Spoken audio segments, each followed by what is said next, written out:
Greetings, OttawaTonight.com viewers. I am here at the Prix Rideau Awards nominations announcements, and I'm standing with David Whiteley, who is nominated for Best Adaptation for his translation of Georges Feydeau's Flea in Her Ear. You may not know exactly what that means, so I'll let the experts explain. David, what did you have to do to actually translate a French play into English and a 100-year-old play into something we could watch today?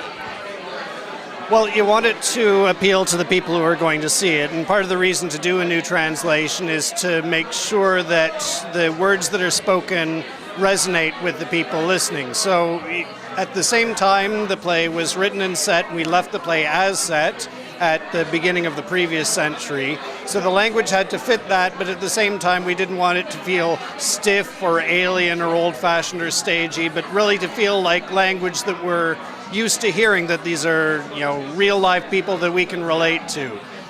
One thing that we did with the translation was that one character in this French setting was supposed to speak English as a different language from everybody else and incomprehensible to the other speakers.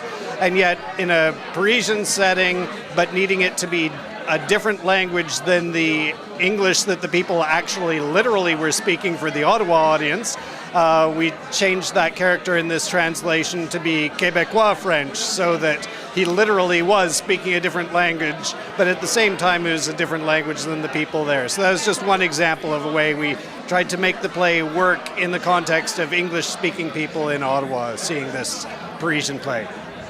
Now, you've done a few translations. You've done some Molière, twice, actually. And what is your biggest challenge as a translator trying to turn classical theater pieces into something, again, enjoyable to a modern audience that's still funny? Like, how do you find your inspiration and the words and the method to do that? Well, what I try to do is, as you say, to find a way to connect it to the contemporary audience. And one key in that I like to use is thinking about the cultural references, the ways of talking and the expressions and ways of using language that we know now, so that it's familiar and it appeals to us in the way that people today can play with language and their familiar phrases.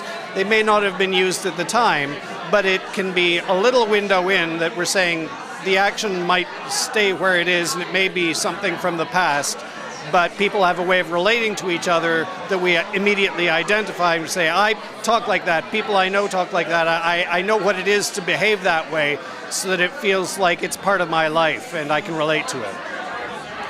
Well, David, what you're doing is, first of all, an intellectual exercise, but also a theatrical exercise, and it's obvious by your nomination tonight that you have succeeded. So congratulations on your Rideau Awards nomination. I'm here with David Whiteley, nominated for Best Adaptation for Flea in Her Ear, 730 Productions.